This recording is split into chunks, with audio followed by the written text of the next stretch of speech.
Hi! Do you know the 52nd ESTA International Conference will be in Porto? My name is Heng-Shing Fang. I'm a teacher based in Birmingham, and I'm interested in string performing practice studies.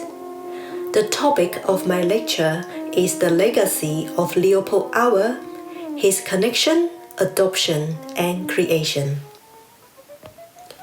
Leopold Auer was a Hungarian-American violinist in the 20th century.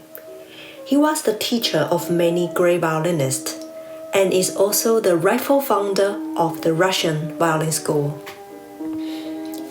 As a pupil of Joseph Joachim, Auer's teaching methodology is not a rigid set of rules, but rather flexible, allowing individual creativities, and it also allows the interactivities of both the German and the Franco-Belgian schools.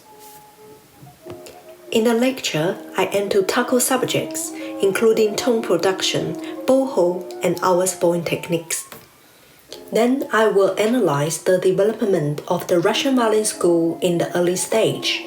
Finally, I will study the transformation and maturity of the Russian violin school in America. This lecture will show the influence of international interaction and demonstrate the meaning of cooperative relationships in string teaching and performing. Diverse cultures can interact with each other and stimulate new artistic approaches and activities. Thank you for watching this video, and a huge thanks to ESTA Portugal for inviting me. Hope to see you in Porto 2024.